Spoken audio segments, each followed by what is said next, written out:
This call is now being recorded. यानी आपको आवाज़ क्लियर आ रही है? हेलो, आ रही आवाज़? हेलो, आप लोगों को आवाज़ सही आ रही है? Hello hello hello. Okay, that's good. So let's start with circuits. क्या होते हैं circuits? So circuits. So now we're gonna be discussing about circuit diagrams, and more specifically, these are going to be DC circuits. ठीक है ना, DC circuits. So DC circuits are of two types: series and parallel. Series circuits, parallel circuits. ठीक है ना? So let's first talk about series circuit.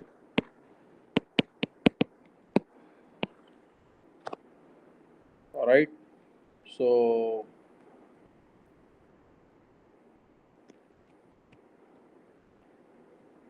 let me draw a simple series circuit diagram for you. Okay, and let me put up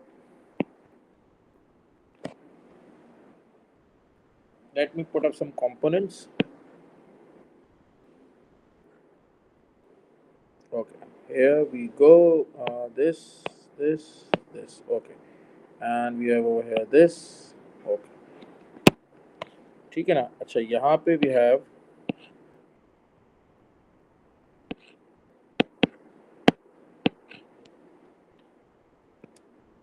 ठीक है, और ये मैं यहाँ पे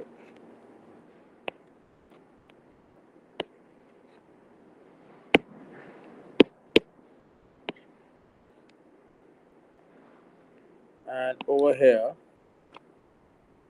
so I have installed a ammeter. Okay, these are three resistors.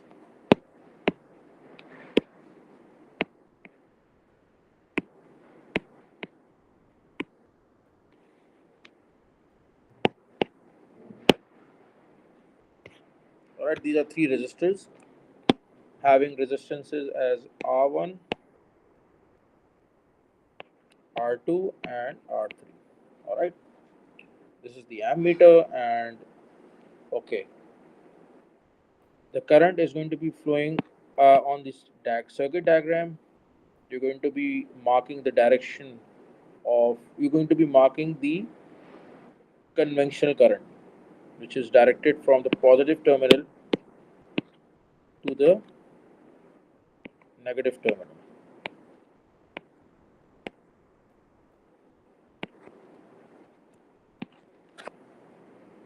Alright, and the current that flows from the battery is I, and the same current is going to be flowing through the ammeter, and the same current is going to be flowing through all these resistors. We call this as series combination as well. If you have the resistors connected adjacent to each other, you can also call this as series combination of resistors.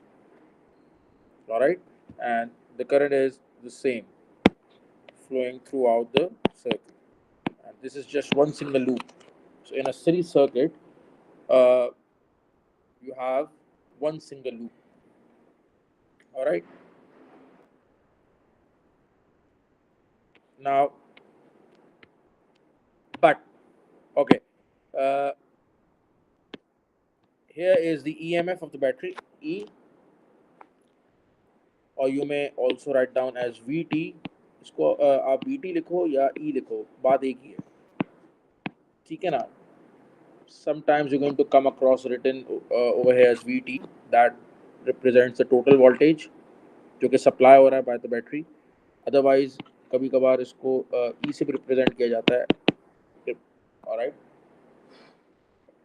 so whether it is represented by VT or E, it's basically the EMF. Alright, the energy supplied by the battery. ठीक हो गई बात? Now you know that ये जो आपके EMF है battery की, so across this आपकी जो है there is not going to be any potential difference, क्योंकि इसकी जो resistance है वो बहुत कम होती है. सो इसके अक्रॉस जो आपकी एनर्जी कन्वर्जन हो रही है, to neglect that.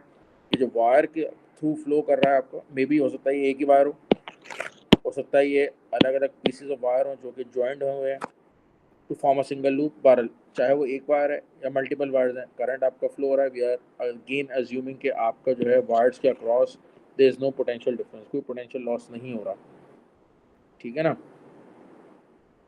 So but of course there is going to be energy conversion across each of these three resistors. So वो जो आपका पीडी है across these resistors, I am going to take this as V1 V2 and V3।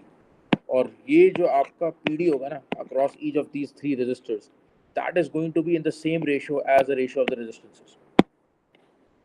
यानी जो आपका ratio का resistances, ओ sorry, जो आपका रेजिस्टेंसेस का रेशियो है वही आपका ये इसके अक्रॉस पीडी का रेशियो भी होगा।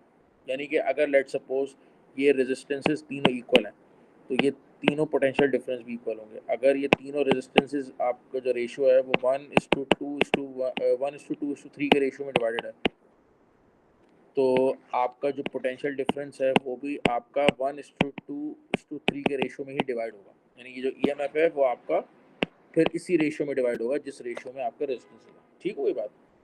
तो यहाँ पर मैं एक पॉइंट मेंशन कर देता हूँ कि potential difference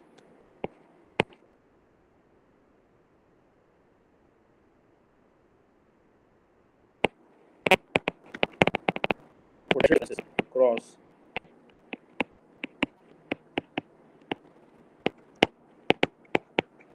each of the resistors is in the same ratio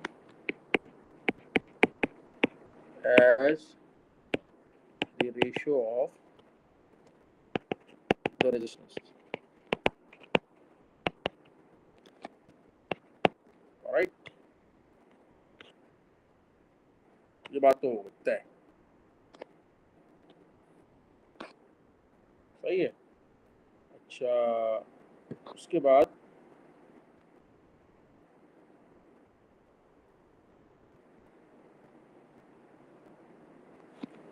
अच्छा एक बात और यहाँ पे लिख देता हूँ कि अगर मैं लेट सपोज ये तीनों सीरीज में कनेक्टेड है ना, तो अगर मैं इनमें से किसी एक को रिमूव कर दूँ या कोई और रेजिस्टेंस ऐड कर दूँ या किसी एक को रिप्लेस कर दूँ किसी और रजिस्टर से, तो उससे क्या होगा कि आपकी इस पूरे सर्किट की जो टोटल रेजिस्टेंस है वो चेंज हो जाएगी। और वो चेंज हो जाएगी तो उसकी वजह से आपका जो करंट फ्लो हो रहा है वो भी चेंज हो जाएगा, ठीक है ना। रहेगा तो सेम ही लेकिन it will reset to new value. तो मैं यहाँ पे लिख देता हूँ कि if one of the resistor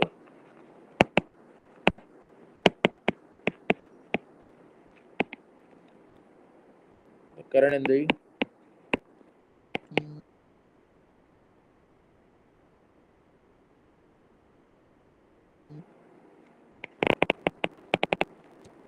entire circuit resets to a new value।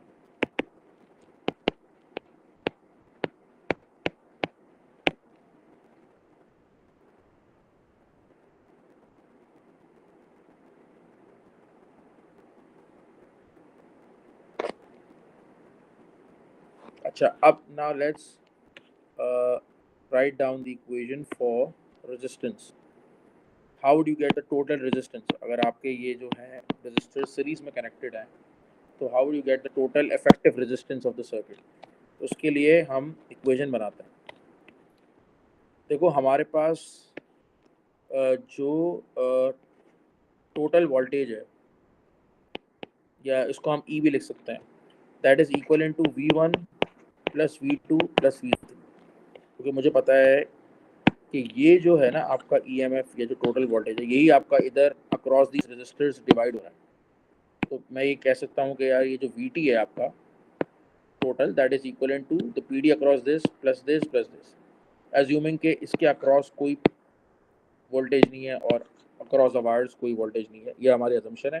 तो सारा का सारा ये जो टोटल है आपका वोल्टेज ये डिवाइड हो रहा है across these three resistors. So VT is equal to V1 plus V2 plus V3। So अच्छा, VT को मैं रिप्लेस किससे कर सकता हूँ?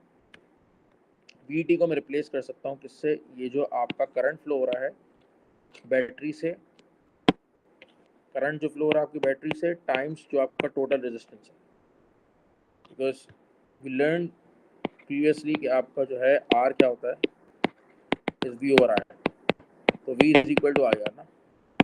तो यहाँ VT को मैंने रिप्लेस कर दिया।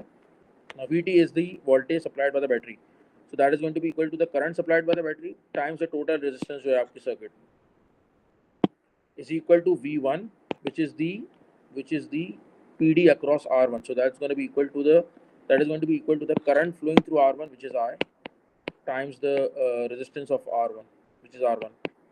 V2 is going to be the current flowing through R2, which is I, times the resistance, which is R2, plus V3 is going to be equal to current which is flowing through R3, which is I, times the R3. So I is the same throughout, so flowing through is the same flowing through all these three resistors. So मैंने I को factor out करके cancel कर दिया. So you'll be left with RT is equal to R1 plus R2 plus R3. ठीक है, ये बात ये हो जाएगा. You have got this equation.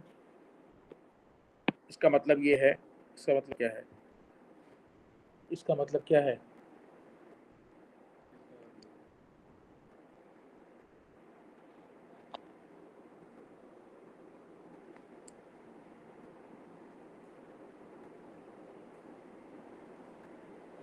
एक मिनट.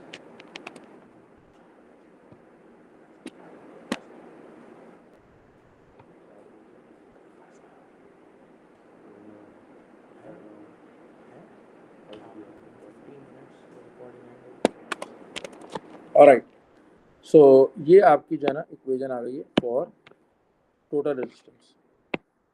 ठीक है ना. सो इन इफ यू हैव, इसका क्या मतलब है? इसका मतलब है कि अगर आपके जो है एक सर्किट के अंदर 3 रेजिस्टर्स हैं जो कि कनेक्टेड इन सीरीज, तो उनकी जो टोटल रेजिस्टेंस है you may gate by adding up the individual resistances. तीनों रेजिस्टेंसेस को ऐड कर लेंगे, will get the total resistance. ठीक है, वही बात. अच्छा, देन वी हैव, अच्छा इसमें एक बात और बता देता हूँ कि इन series circuit,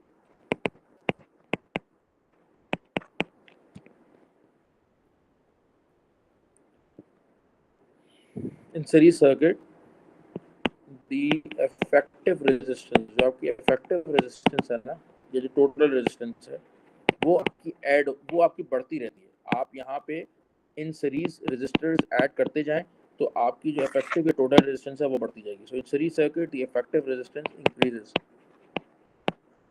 as the resistors are added in series. All right.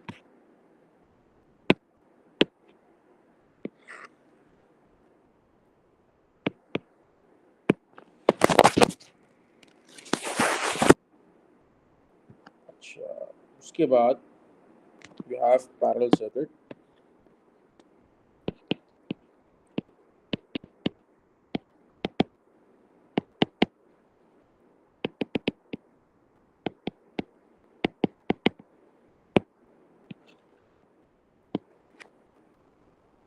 Let me draw a parallel circuit for you.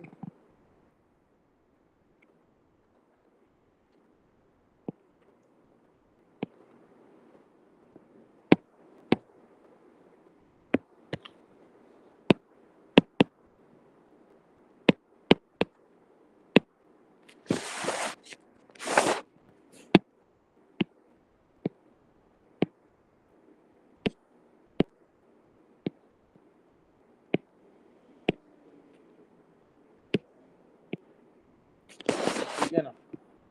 तो यहाँ पर मैं ऐड कर देता हूँ.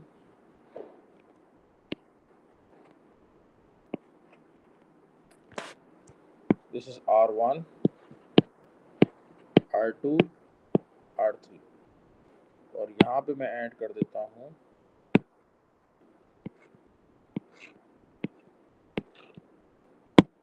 Minus plus.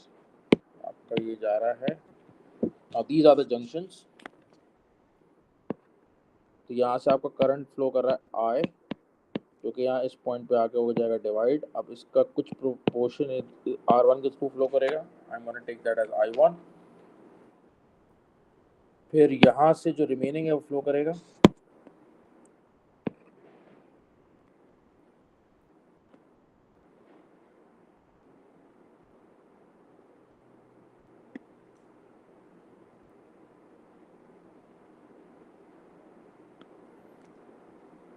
ठीक है ना, और फिर रिमेनिंग यहाँ से फ्लो करेगा।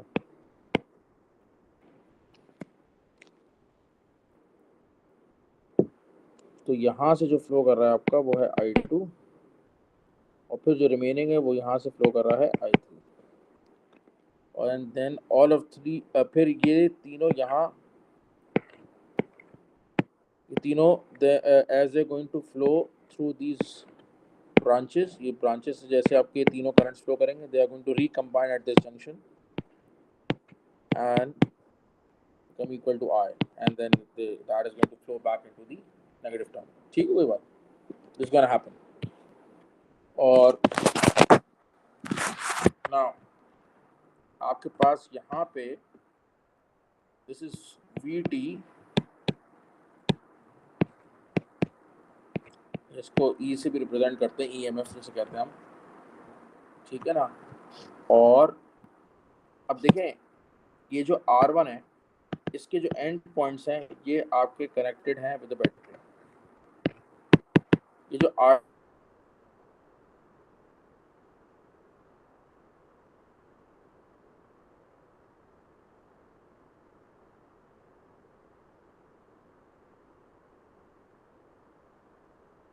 R2 है, इस R2 यहाँ से ये जो RT है, RT भी आपका विचुअली एंड पॉइंट है, यानी अक्रॉस दीज, मैं इधर मार्किंग कर देता हूँ AB CD एंड EF। तो ये जो AB है, AB जो दो पॉइंट्स हैं आपके सर्किट के अंदर, इन AB पॉइंट्स के अक्रॉस जो आपका PD है that is equal to EMF। तो ये जो CD है, अब CD आपके जो दो पॉइंट्स हैं इन अ सर्किट, इसके अक्रॉस आपका जो PD है that is equal to EMF। और ये जो EF है, ये जो दो पॉइंट्स है सर्किट में, इसके अक्रॉस जो PD है that is equal to the EMF of the circuit. ठीक है कोई बात। अच्छा, अब एक सवाल है कि अगर सर यहाँ R1 के साथ, ज़रूरी तो नहीं है ना इस ब्रांच में सिर्फ R1 हो, अगर यहाँ R1 के साथ एक सीरीज में लगा हो R2, व्हाट्स गोना हैपन? तो फिर ये होगा कि A और B के अक्रॉस आपको पता चल जाएगा कि EMF कितना है, A और B के अक्रॉस आपको पता चल जाएगा PD जो है EMF के बराबर है।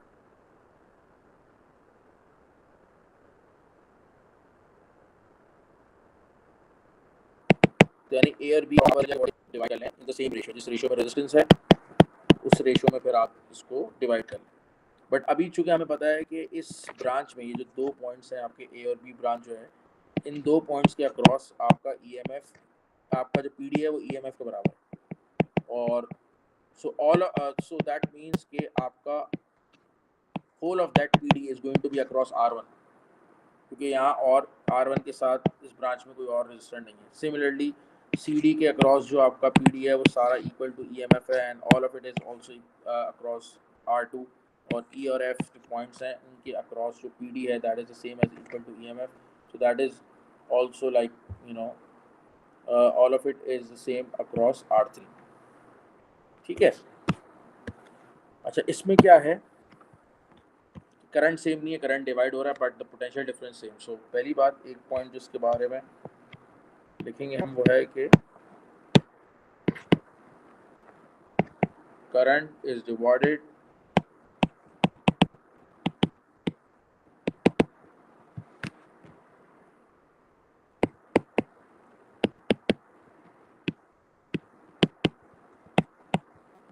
अच्छा, अब यहाँ पे एक बात और, वो ये कि करंट जो है कैसे डिवाइड होता है। जैसे यहाँ PD डिवाइड हो रहा था आपका, और वो हो रहा था, या EMF डिवाइड हो रहा था, तो वो हो रहा था in the same ratio as resistances ना। तो यहाँ करंट डिवाइड हो रहा है, तो करंट कैसे डिवाइड होगा? करंट जो डिवाइड होगा that is going to be in the opposite ratio as a resistance. इसका मतलब ये है कि अगर आपका जो रेशियो है, अगर आपका जो रेशियो है अगर आपका जो है रेशियो का रेजिस्टेंस, अगर रेशियो का सॉरी रेजिस्टेंसेस का जो रेशियो है वो 1:2:3 है, तो करंट जो आपका डिवाइड होगा that will be in the ratio of 3:1, 3:2:1। जिस जिस जिस लूप में जितना ज़्यादा रेजिस्टेंस होगा, यानी जिस ब्रांच में जितना ज़्यादा आपका रेजिस्टेंस होगा, उस ब्रांच के थ्रू आपका उतना ही कम करंट फ्लो होगा। Current is divided in parallel on the basis of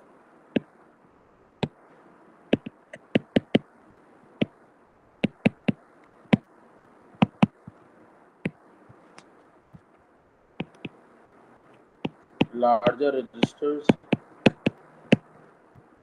get less current.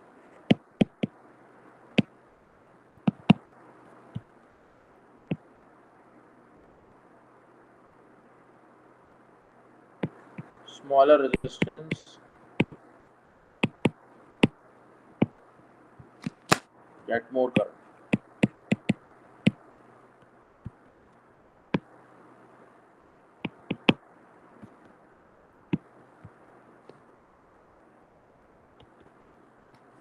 Right? और अगर रेजिस्टेंस इक्वल होते हैं तो फिर इक्वली डिवाइड हो जाता है।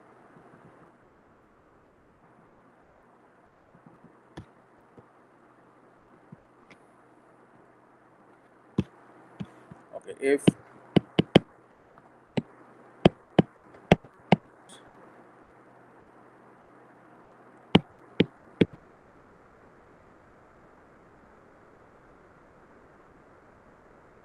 have equal resistance, then current is divided equally. ठीक है। अच्छा, फिर हम इक्वेशन बनाते हैं। यहाँ पे आपकी जो इक्वेशन है वो क्या है, यहाँ पे करंट डिवाइड हो रहा है, तो पहले हम करंट की इक्वेशन लिखेंगे कि equal to I1 plus I2 plus I3। जो डिवाइड हो रहा होता है पहले उसकी इक्वेशन लिखते हैं ना, तो करंट डिवाइड हो रहा है तो total current is I and divided into I1 plus I2 plus I3। ठीक, कोई बात नहीं, मैंने इक्वेशन लिख ली I equals to I1 plus I2 plus I3। अच्छा, अब इसको रिप्लेस करेंगे। I को हम रिप्लेस कर सकते हैं, ये जो आपका I करंट है, ये तो आपका टोटल करंट है जो बैटरी से फ्लो हो रहा है, that can be written as total voltage upon total resistance. इसको हम लिख सकते हैं total voltage upon total resistance. वही V इक्वल्स टू IR से मैंने I को सब्जेक्ट बना लिया, तो वोल्टेज अपॉन रेजिस्टेंस हो गया, यानी total voltage upon total resistance is going to be total current. और I1 is going to B, अच्छा, ये फ्लो हो रहा है आपका R1 के थ्रू, इसके अक्रॉस PD जो है वो टोटल वोल्टेज की इक्वल ही है। और फिर I2 फ्लो हो रहा है आपका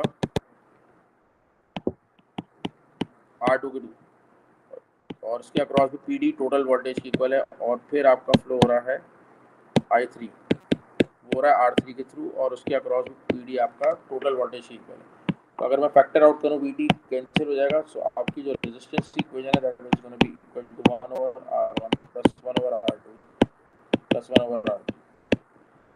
ठीक हुई बात, ये आपकी इक्वेशन आ गई। और इससे ये पता चलता है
This call is now being recorded. All right, so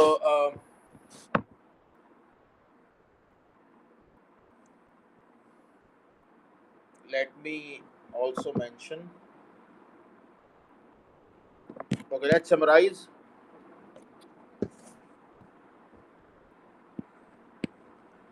So in series and parallel.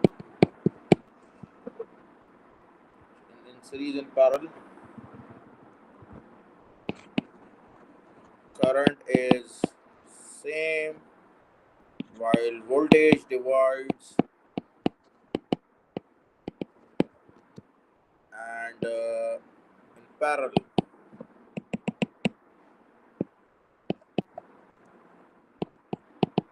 current divides while voltage stays the same.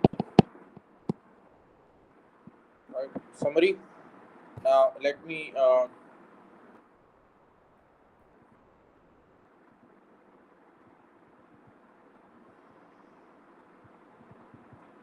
write down about the electrical power.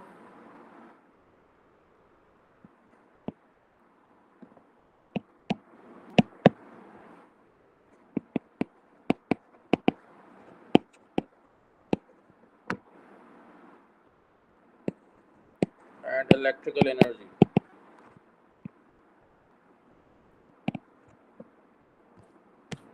Right?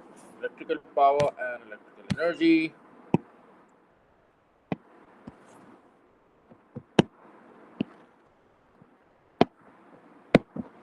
Just like we have other forms of energy, there's among many different forms of energy, and of course about some of them you must have studied as well. So there's a kind of energy we name as electric potential energy. Electric potential energy, just like you have gravitational potential energy, elastic potential energy, you have electric potential energy, and we also call it as simply electrical energy. And this is basically the energy possessed by the charged particles as they flow uh, through a conductor. All right, and the energy that they carry in each unit of time. All right, the energy that the charged particles carry in each unit of time, we call that as electrical power. All right, so okay, let me write down. Electrical power is represented by capital P, just like we have mechanical power represented by P. We have electrical power as well represented by P, and that is given by the product of I and V. All right. So the power consumed across any electrical component is given by the product of the current flowing through it and the potential difference across it. E is equals to IV, and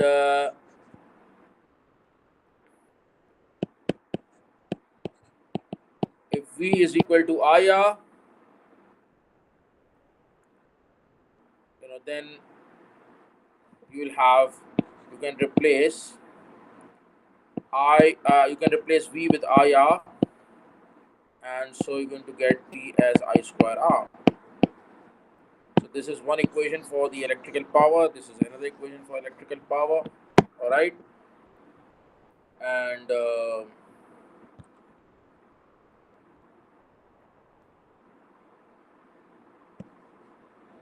also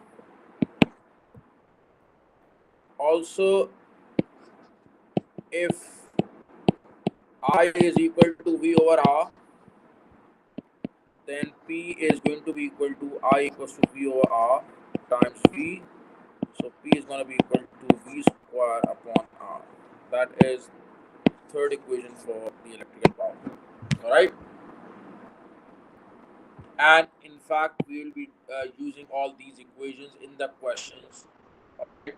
You will be using these equations to calculate the values. All right.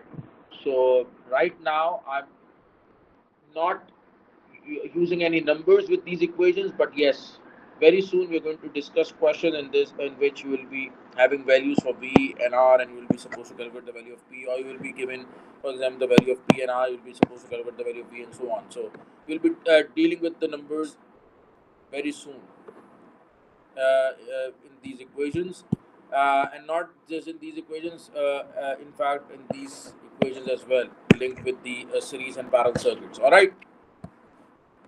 So now what is next?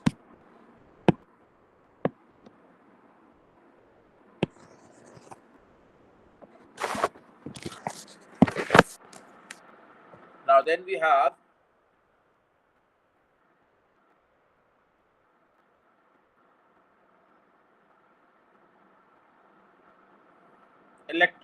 how do you represent energy? So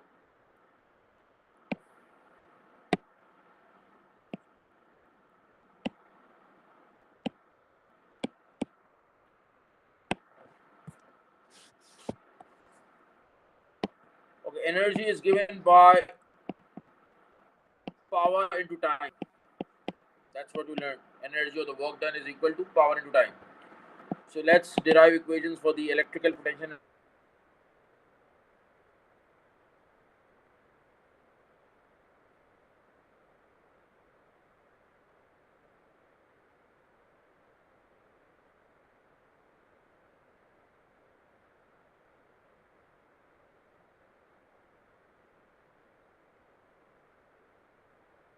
Energy, so it's going to be IVT or I square RT, or you have V square P with the three possible expressions. What I've done is that I have substituted in place of P the three possible expressions: IV, I square R, V square R. So now I've got the equations for electrical energy.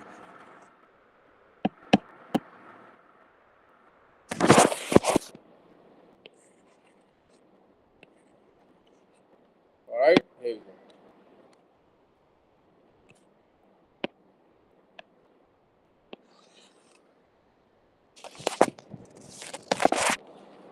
Okay, then let me shift this over here. That is more appropriate. Yeah. Okay. Now, okay, then we have. Let me write down the unit. So, the unit for power. The unit for power is going to be taken as watts, capital W.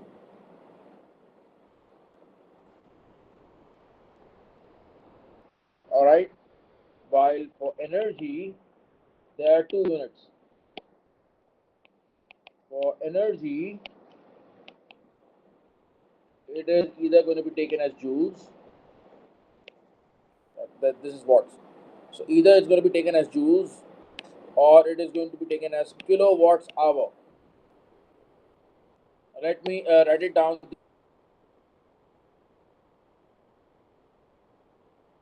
This unit as well. This is another unit for electrical energy. Now, this is a unit that is specifically used for electrical energy only, and it's a commercial unit. All right, it stands for kilowatt.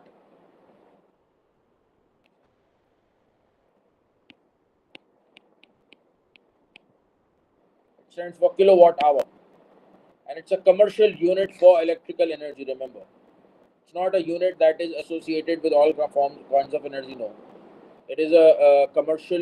It is a unit, in fact, a commercial unit that is associated with electrical energy. It's one of the units in which the electrical energy is measured commercially. All right. जैसे ये जो आपके घरों में bill ये जो आपके metres होते हैं ना,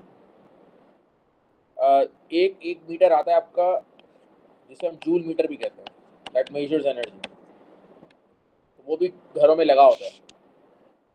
तो वो बेसिकली जो मेजर करता है वो करता है, वो क्या करता है, वो बेसिकली मेजर करता है energy that is utilize at any household, यानी किसी भी हाउस होल्ड में जितनी आपकी एनर्जी कंजम्पशन हो रही है, तो वो रिकॉर्ड करता है, and it records in not in joules but in kilowatt hour. ठीक हो गई बात? अच्छा, इसी तरीके से आपके जो भी इलेक्ट्रिकल अप्लायंसेज हैं, जैसे एसी है, या जो है क्या कहते हैं, रेफ्रिजरेटर है, या और कोई इलेक्ट्रिकल अप्लायंस है, आयरन है, फैन है, तो इसमें भी अगर आप if you get an opportunity, तो इन अप्लायंसेस के ऊपर एक टैग लगा होता है जिसपे इस पर्टिकुलर अप्लायंस की सारी डिस्क्रिप्शन होती है। अगर आप उसको पढ़ें ना, तो it is going to state a value, you going to come across a value जिसमें जो कि होगी बेसिकली एनर्जी कंजम्पशन, और उसके आगे जो है ना वो वैल्यू लिखी होगी इन किलोवाट आवर। ठीक है ना? So basically it's a unit used commercially to measure the magnitude of electrical energy consumed, all right, at any industry or household or whatsoever. ठीक है? And this is a unit that you must have heard of before as well. ये मतलब ऐसा unit है, आपने पहले भी सुना होगा इसके बारे में, कोई ऐसी वो नहीं है। अच्छा, अब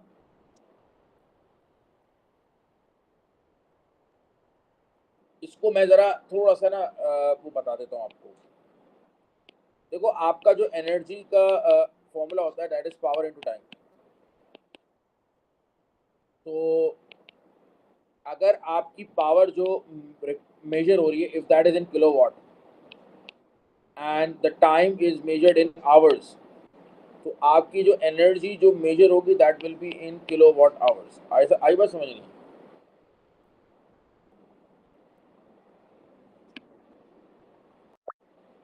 If the power is being measured in kilowatts and the time for which the power is measured is in hours, यानी कि जितने टाइम के लिए जितने टाइम तक आपकी पावर कंजम्पशन हो रही है, अगर वो टाइम आवर्स में है, so then the energy that will be measured, the energy जो कि फिर मेजर होगी that will be in kilowatt hours। ठीक है ना? It's very simple to understand, ये कोई इतना मुश्किल कॉन्सेप्ट नहीं है। ठीक है ना?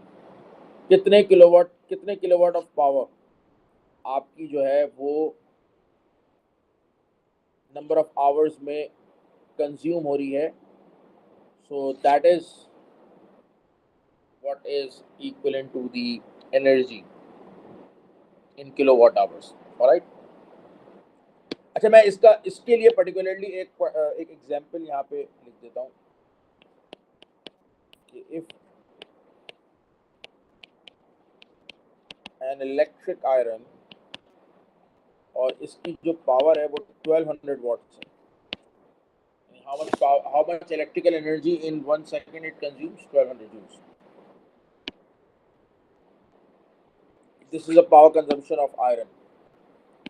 और ये ऑपरेट हो रही है कितने टाइम के लिए? Operates for 3 hours. तो कितनी टोटल एनर्जी आपकी कंज्यूम होगी?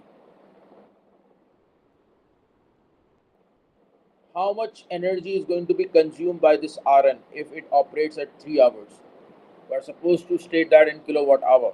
So you're going to write down the equation for energy, that is power, which is 1200 watts, but you're going to be write it down in kilowatts. क्योंकि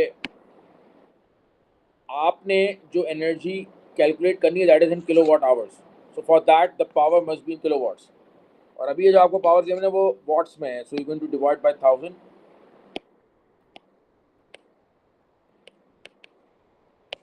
into the number of hours, which is 3, so it's going to be 3.6 kilowatt hours। इतनी energy आपकी जो है ना वो consume होगी। अच्छा, अब मैं आपको इंटरेस्टिंग सी बात बताता हूँ कि जो आपका कमर्शियल यूनिट होता है,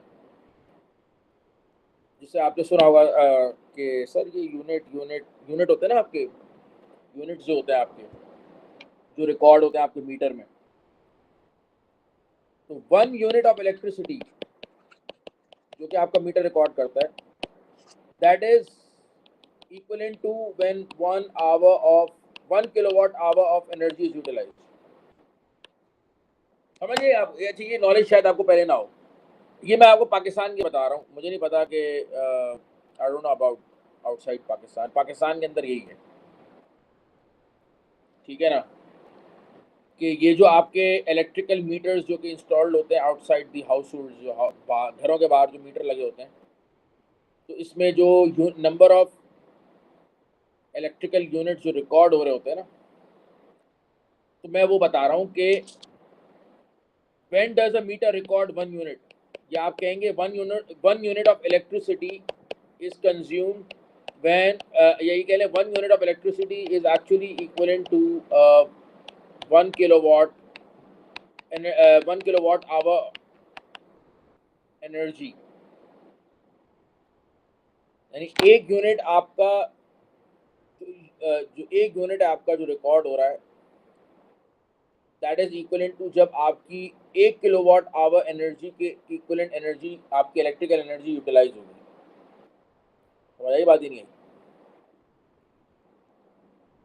तो अगर आप इससे कंपेयर करें, जैसे कि ये आयरन है, अब इसकी पावर है 1200 वॉट्स, 3 घंटे के अंदर ये कितनी किलोवाट आवर जो है आपकी जो है एनर्जी यूटिलाइज करिए 3.6, and you have like 1 unit as equivalent to 1 kilowatt our.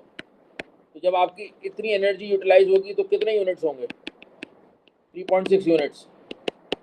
यानी कि अगर आपकी जो आयरन है अगर वो 3 घंटे तक चल रही है, 3 घंटे तक यूज हो रही है, तो उसमें इसका मतलब है कि 3.6 यूनिट्स ऑफ इलेक्ट्रिसिटी यूटिलाइज होंगे। And commercially the cost of 1 unit 1 kilowatt our is equivalent to 1 unit.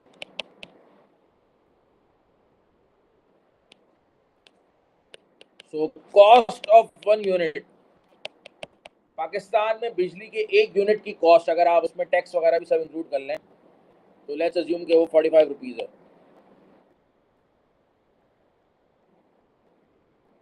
Let's suppose, वैसे तो उससे ज़्यादा ही है, बल्कि जो आपके हाउस होल्ड्स के अंदर जो एनर्जी कंजप्शन होती है, या जो हाउस होल्ड में जो इलेक्ट्रिसिटी यूनिट्स होते हैं उनकी जो है पर यूनिट कॉस्ट कम होती है कंपेयर टू जो आपके इलेक्ट्रिसिटी यूनिट्स कमर्शियली यूटिलाइज होते हैं कमर्शियल पर्पज़ के लिए। ठीक है ना, यानी दुकानें हो गई, ऑफिसेज हो गए, तो जो आपकी कमर्शियल बिल्डिंग्स होती हैं जहाँ पे बेसिकली कोई बिजनेस रन हो रहा हो,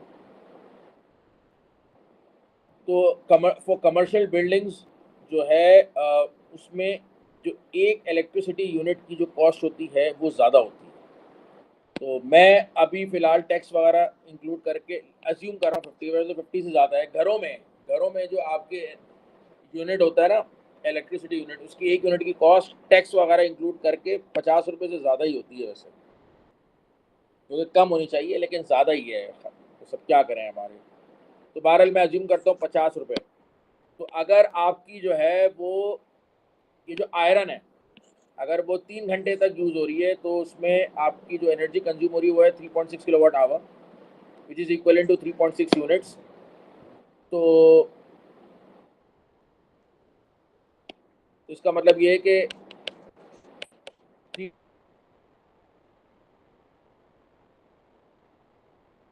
3.6 यूनिट्स की कॉस्ट कितनी हो जाएगी? इतने पैसे आपके this much amount is going to be added to your bill, electricity bill. ठीक हो गई बात? ये बहुत सिंपल सी कैलकुलेशन है, इसमें कोई इतना मुश्किल नहीं है, मतलब although it is very basic but it's easy to understand.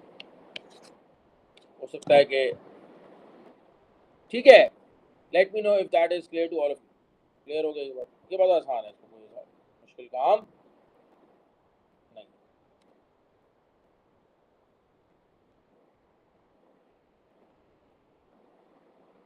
ये क्लियर हो गया? अच्छा,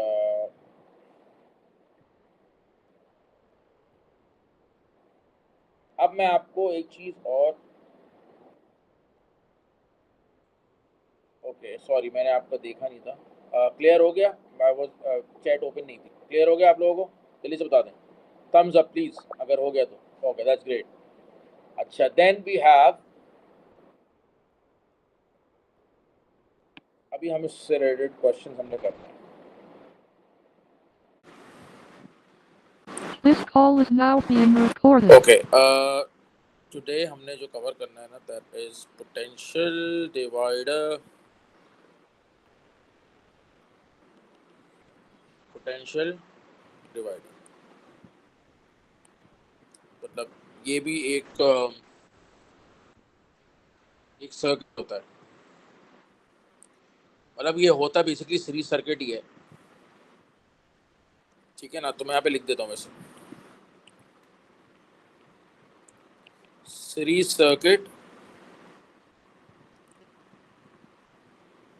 with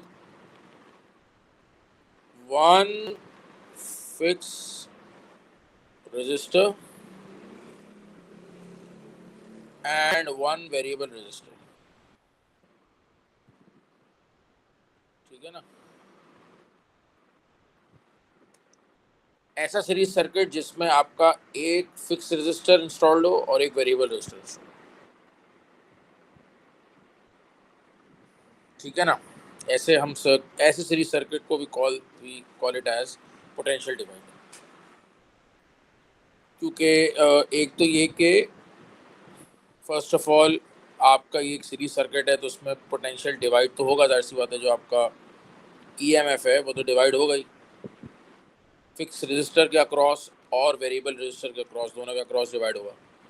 लेकिन ये जो पोटेंशियल आपका डिवाइड हो रहा है ना, इसको आप कंट्रोल कर सकते हो with the help of variable resistor.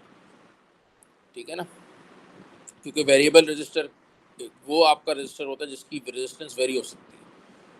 तो अगर आप इसकी रेजिस्टेंस वेरी कर रहे हैं तो उससे क्या होगा कि ओवरऑल जो सर्किट में ओवरऑल जो टोटल रेजिस्टेंस है वो वेरी हो जाएगी।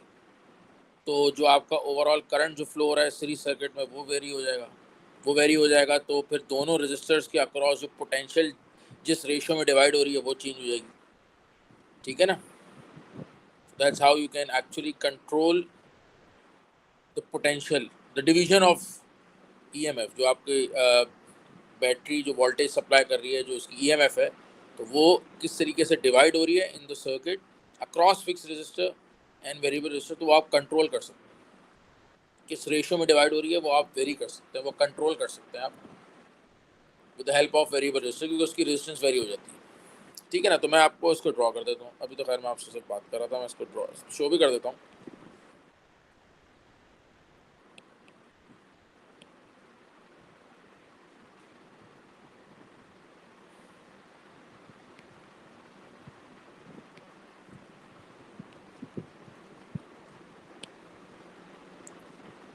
ठीक है ना, और ये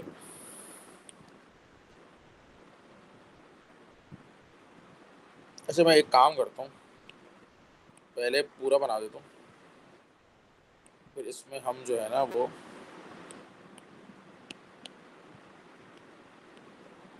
ठीक है ना, इसमें दो रजिस्टर्स आ जाएंगे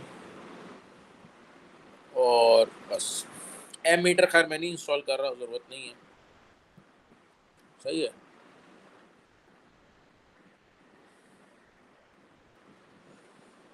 अच्छा, तो मैं इधर पहले तो ड्रॉ कर देता हूँ भाई।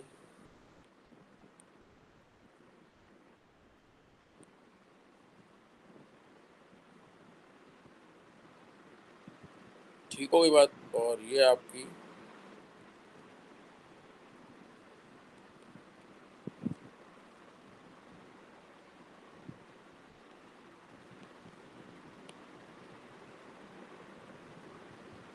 ऐसे, और ये आपका है R1 और ये आपका है R2। अच्छा, इसको मैं ऐसे बना रहा हूँ। ठीक है ना, ये R2 है वैसे, R1 R2। R2 is a variable register, R1 is a fixed register, और इसके अक्रॉस जो पोटेंशियल डिफरेंस है वो V1 है, इसके अक्रॉस V2 है। और V2 की जो वैल्यू है, V1 और V2 की वैल्यू आपकी चेंज हो सकती है। उसकी वजह ये है कि R2 की वैल्यू चेंज हो सकती है, जिसकी वजह से आपकी जो टोटल रेजिस्टेंस है सर्किट की कैसे आती है। अगर आपका ये सीरीज सर्किट है, इसमें how would you get the total resistance, आप ये जो इंडिविजुअल रेजिस्टेंसेज हैं ये ऐड कर लेते हैं, you get the total resistance in a series circuit. तो अगर आप इन दोनों में से अगर जैसे ये वेरिएबल रेजिस्टर है, इसकी रेजिस्टेंस वेरी कर रहे हैं, तो फिर R1 प्लस R2 जो सम ऑफ रेजिस्टेंस है वो वेरी हो जाएगा। दैट मीन्स जो टोटल रेजिस्टेंस है, इफेक्टिव रेजिस्टेंस है आपकी सर्किट की, वो चेंज हो रही है। इसकी वजह से आपका जो करंट फ्लो कर रहा है इस सर्किट के अंदर, एक ही करंट फ्लो होगा ना थ्रू आउट द सर्किट, तो वो आपका चेंज हो जाएगा, वो चेंज हो जाएगा। तो जिसकी वजह से आपका ये जो पोटेंशियल डिफरेंस है अक्रॉस R1 और R2 वो चेंज हो जाएगा। Potential difference across R1 R2 जो है V1 V2 ये चेंज हो जाएगा। ठीक है ना, अच्छा, एक बात और, ये जो आपके पोटेंशियल डिवाइडर सर्किट्स होते हैं, ये होते तो सीरीज सर्किट है, इसमें एक फिक्स रजिस्टर होता है, एक वेरिएबल रजिस्टर होता है। अच्छा, वेरिएबल रजिस्टर आपका जो है ना, it could be of 3 types. एक होता है वेरिएबल रजिस्टर जिसे हम कहते हैं रियोस्टेट। क्या कहते हैं? रियोस्टेट कहते हैं। और इसमें जो होता है ना, इसमें इसकी रेजिस्टेंस कैसे वेरी हो रही होती है, यानी ये जो रियोस्टेट होता है, इसमें जो है ये वेरिएबल रजिस्टर है, तो इसकी रेजिस्टेंस वेरी कैसे हो रही है? इसमें जो इसकी रेजिस्टेंस है ना, that is proportional to the length. इसमें एक स्लाइडर होता है और एक वायर है, इसकी लेंथ होती है। अगर उस वायर की लेंथ, अगर उस स्लाइडर को अगर हम मूव करते हैं along the length of wire, तो अगर हम वो लेंथ वेरी करते हैं तो जो है ना आपकी ओवरऑल इस रजिस्टर की जो है रेजिस्टेंस वेरी होती है, इसे हम रियोस्टेट कहते हैं। But there are other kinds of variable resistors as well, जैसे कि आपके पास you have a thermistor. Thermistor जो है ना, that is also an example of a variable resistor. पर उसका नाम है थर्मिस्टर, लेकिन that is another example of a variable resistor, क्योंकि थर्मिस्टर जो है उसकी भी आपकी रेजिस्टेंस वेरी होती है। And that is again, in case of thermistor, it is not proportional to the length, so it is not varied by varying the length, but in fact the resistance of the thermistor, of a thermistor, depends on the surrounding temperature. तो temperature of the surrounding आपका जब change होता है, very होता है, तो उससे आपकी रेजिस्टेंस थर्मिस्टर की वेरी होती है। So that's another example of a variable resistor. And same goes for LDR. तो वो भी आपका क्या है, एक example of a variable resistor है, क्योंकि उसकी रेजिस्टेंस भी वेरी हो रही है बिकॉज ऑफ सम रीजन। और रीजन क्या है? The light intensity.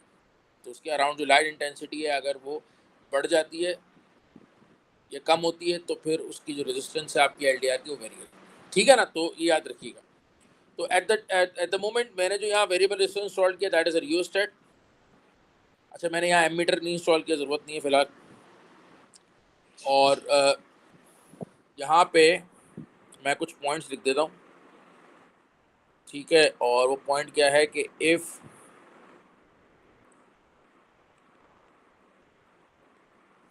The resistance of rheostat is increased, जो कि आप खुद ही कर सकते हैं इजीली। मतलब थर्मिस्टर और एलडीआर के केस में तो basically it is dependent on temperature and light intensity ना, लेकिन रियोस्टेट की तो आप रेजिस्टेंस मैनुअली जो है ना वो मेजर कर सकते हो, मतलब चेंज कर सकते हो। Anyways, if the resistance of rheostat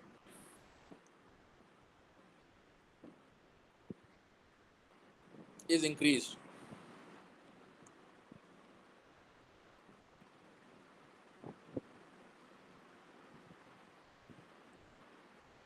उससे क्या होगा? मैं अगर R2 यहाँ पे जो है उसकी वैल्यू इंक्रीज कर रहा हूँ, तो R2 जो है ना आपकी, वो इंक्रीज हो जाएगा, और R1 will stay the same. R1 तो फिक्स रजिस्टर है ना, उसकी तो रेजिस्टेंस चेंज नहीं हो रही।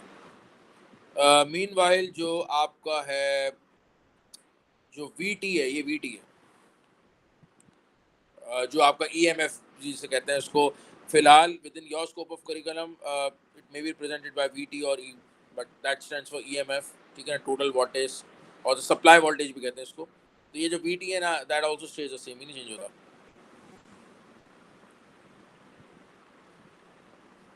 Stay the same. Then you have V1। तो V1 आपका जो है क्या होगा? अगर मैं इधर समझे आप, अगर मैं इसकी रेजिस्टेंस बढ़ा रहा हूँ, इसकी अगर मैं रेजिस्टेंस बढ़ा रहा हूँ, जैसे पहले 1:1 की रेशियो में थे, दोनों की रेजिस्टेंस इक्वल थी, तो जो आपका ये टोटल वोल्टेज है वो इक्वली डिवाइड हो रहा था दोनों में, यानी V1 और V2 इक्वल थे। अब ये R2 मैंने बढ़ा दिया, 1:2 कर दिया, तो अब V1 जो है that will B 1/3 of the total EMF, 1/3 of EMF, और ये आपका 2/3 ऑफ EMF हो जाएगा। Simple mathematics. तो यानी कि अगर मैं R2 बढ़ाता हूँ, तो आपकी जो V2 है वो बढ़ जाएगी। V1 कम हो जाएगी, V1 डिक्रीज, V2 इंक्रीज, और जो I है ना आपका, ये I भी मैं यहाँ पे मार्क कर देता हूँ, I को क्या होगा, I भी कम हो जाएगा। I तो इसलिए कम होगा क्योंकि ओवरऑल आपकी सर्किट में रेजिस्टेंस बढ़ रही है।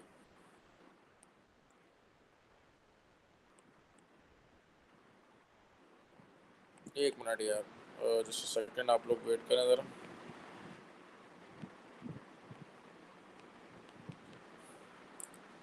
तो I आपका जो है ना वो डिक्रीज हो जाएगा। उसकी वजह ये है कि ओवरऑल आपकी रेजिस्टेंस बढ़ गई, टोटल रेजिस्टेंस बढ़ गई। अगर टोटल रेजिस्टेंस बढ़ गई तो आपका VT तो सेम है, डिवाइड बाय अगर आपकी ये टोटल रेजिस्टेंस बढ़ जाएगी तो आपका जो करंट है वो कम हो जाएगा, सिंपल। ठीक है, वही बात ध्यान में रखिएगा। अच्छा, और कोई क्वांटिटी है? नहीं।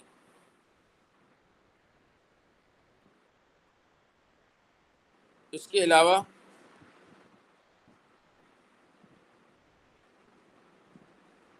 एक लिख सकते हैं क्वांटिटी RT, जो टोटल रेजिस्टेंस है वो बढ़ जाएगा, बस। ठीक है ना। अब इसी तरीके से मैं इसको कॉपी करता हूँ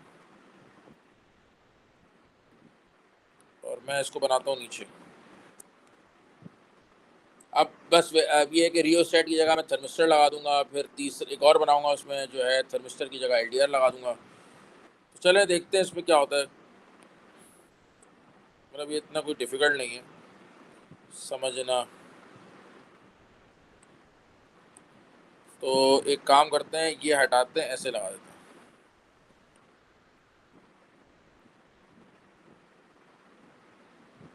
ठीक है। तो अब now this is basically not rheostat, it is a thermistor.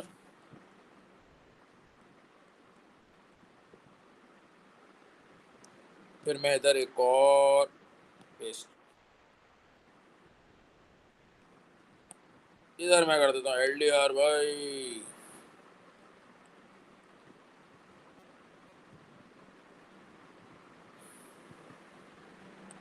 ये चेंज कर देता हूँ, दिस इज LDR। ठीक है ना। चले आप देखते हैं इसमें क्या होता है भाई। इसमें भी आप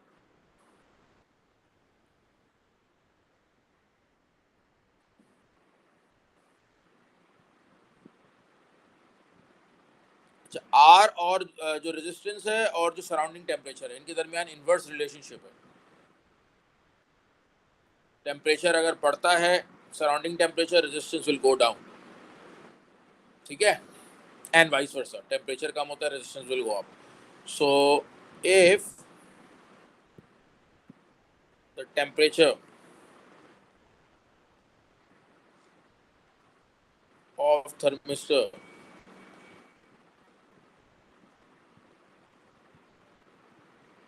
increases,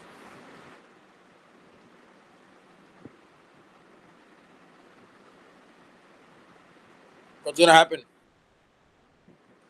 R2 का क्या होगा? टेम्परेचर बढ़ रहा है तो resistance will go down, R2 will decrease. यहाँ पे मैं हाईलाइट कर देता हूँ,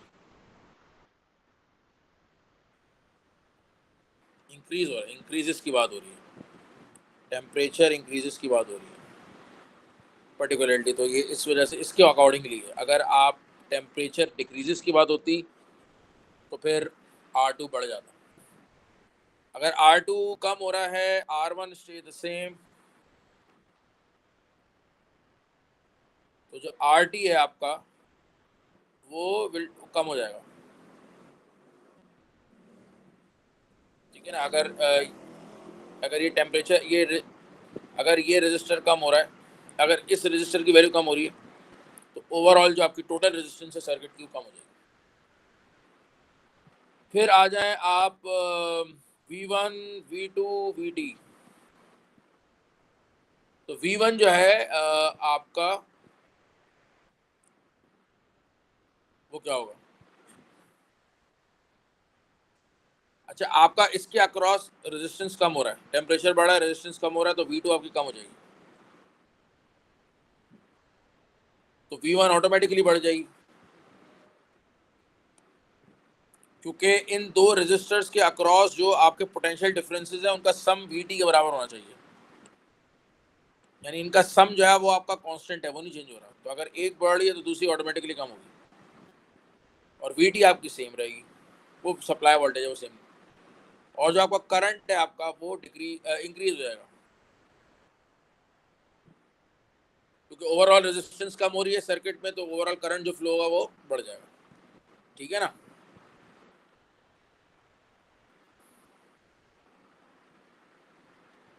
अच्छा, इसको मैं उठा के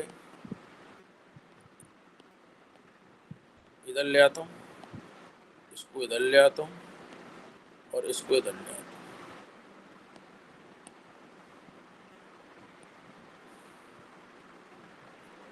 अच्छा, फिर आ जाए इधर, R is inversely proportional to light intensity।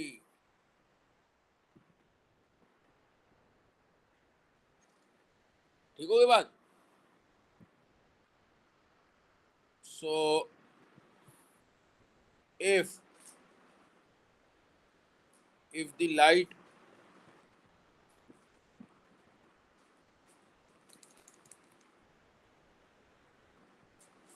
light intensity of LDR decreases, इसको हाईलाइट कर देता हूँ।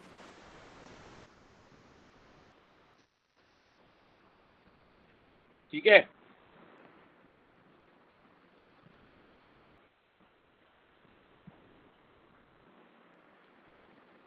ठीक है। सो R2,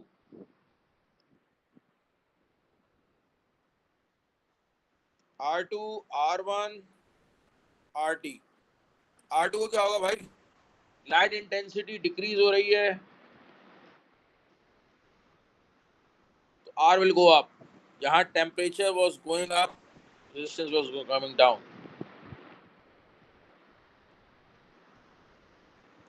अच्छा, इसमें क्या होता है, इधर भी मैं लिख देता हूँ, रियोस्टेट के अंदर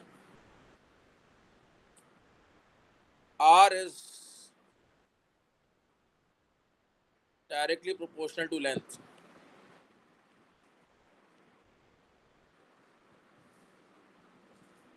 ठीक है ना। अच्छा, अब आ जाए ये R2, तो आपकी light intensity is going down, so resistance will go up, R2 will increase, R1 stay the same, RT जो है आपका total resistance in a circuit वो आपका फिर बढ़ जाएगा, because these two resistors are connected in series. फिर then comes up V2। Just a second, मैं इसको भी थोड़ा अरेंज कर दूं ना यार।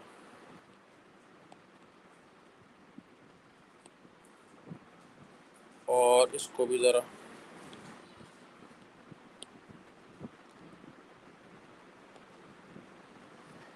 अच्छा, देन वी हैव V2 आपका क्या हो जाएगा भाई, इंक्रीज हो जाएगा। R2 इंक्रीज हो रहा है, तो उसके अक्रॉस जो आपका पोटेंशियल डिफरेंस है वो आपका ऑटोमेटिकली इंक्रीज हो जाएगा, और V1 जो है वो आपका डिक्रीज हो जाएगा, और जो सप्लाई वोल्टेज है वो सेम रहेगा, stay the same. And then जो आपका करंट फ्लो हो रहा है, क्योंकि ओवरऑल रेजिस्टेंस बढ़ रही है आपकी, तो जो करंट है आपका ओवरऑल जो मतलब एक ही करंट है जो आपका through out the circuit flow हो रहा है वो कम हो जाएगा। ठीक है ना। So this is was all about the potential